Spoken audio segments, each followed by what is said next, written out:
अटल जी मौजूद हैं। शैलेंद्र जी आपका स्वागत। तो उसके बाद फिर सर्वेश पांडे के पास फाइनली चलेंगे, सबकी बात सुनते हैं, सर्वेश से भी बात करेंगे। तो शैलेंद्र जी आप मुझे बताइए कि ब्राह्मण विधायकों की इस जुटान के खिलाफ बीजेपी के प्रदेश अध्यक्ष की ये चेतावनी का क्या संदेश गया और ये क्यों इकट्ठा हो रहे हैं? भारतीय जनता पार्टी एक राजनीतिक दल है, एक निश्चित विचारधारा और कार्यक्रम को लेकर के आगे बढ़ती है। अभी मुझे स्मरण है कि पिछले 25 तारीख को प्रेरणा स्थल पर डॉक्टर श्यामा प्रसाद मुखर्जी, पंडित दीनदयाल उपाध्याय और जब अटल जी की प्रतिमा का अनावरण हुआ तो मीडिया में खबरें चलाई गई कि विरोधियों की आपत्ति है कि ये प्रेरणा स्थल नहीं है, ये तो एक जाति विशेष के लोगों का ये स्थान है और वहाँ पर उन्हीं की मूर्ति लगाई गई है। एक राजनीतिक दल है, वो ब्राह्मणों को लेकर के राजनीति कर रही है। उसके बाद दूसरी घटना आ गई।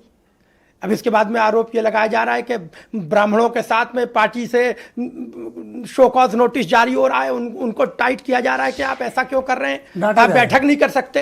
हाँ। तो मुझे लगता है कि ये एक राजनीतिक विषय और एक पार्टी के भीतर का आंतरिक मसला है। उसमें दो लोग हैं, पार्टी का प्रदेश का नेतृत्व है, पार्टी के वो विधायक हैं, उसमें हमारा ये लोग नहीं है कि हम आपकी भूमिका संदिग्ध दिख रही है। आप किधर खड़े हो?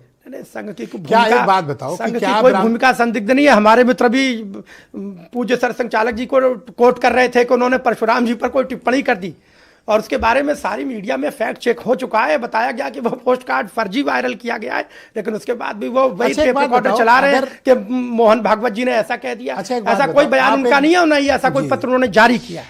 अगर ये ब्राह्मण एमएलए इकट्ठा भी होते हैं तो अगर ये कोई राजनीतिक षड्यंत्र कर रहे हो, पार्टी के खिलाफ कोई काम कर रहे हो, तो इन पर कार्रवाई जरूर होनी चाहिए।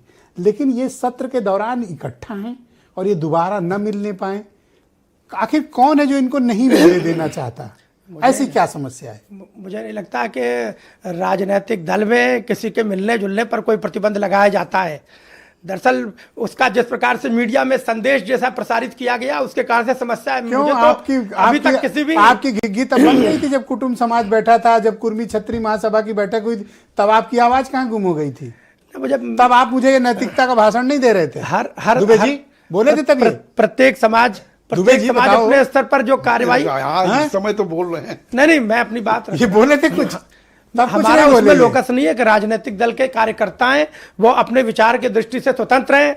उसमें कई लोग समाजवादी पार्टी में थे, वो आज भारतीय जनता पार्टी के पक्ष में बैठते हैं, वो निर्दलीय विधायक बनकर बैठते हैं, उनके पक्ष में मतदान करते हैं। अच्छा एक बात बताओ, इस तरह से इन विधायकों को डांटना ठीक था? बंद कमरे में समझाया जा सकता था कि भाई दोबारा मत मिलना, इस तरह गलत संदेश जाता। लेकिन पब्लिकली प्रेस नोट जारी करना और फिर कम से कम 100 मीडिया वालों को बुलाकर फिर इन विधायकों को बेइज्जत करना, फिर डांटना और धमकाना कि अगर दोबारा मिले तो ठीक है। हालांकि ठीक है कि ये इनमें से 1-2 विधायकों को छोड़ दो तो सब डर भी गए हैं, विचारों की घिग्गी बंधी है, डर गए हैं बहुत, मतलब इकट्ठा नहीं हो पा रहे हैं डर के मारे। कोई राजनीतिक दल इस प्रकार कोई राजनीतिक दल इस प्रकार से व्यवहार नहीं करता। ये ठीक है, आप उसको डांटना और डर जाना, आप ऐसे शब्दों से उसका आप वर्णन जरूर कर रहे हैं, लेकिन राजनीतिक दल में सभी लोग समरस भाव से रहते हैं। समाज खुद ही आपको जवाब देगा। परिवार में जो अभिभावक है वो तो अपने परिवार को, उनको सबको साथ रखना है, वो उनकी जिम्मेदारी है। बहुत शुक्रिया। मैं सर्वेश पांडे को आमंत्रित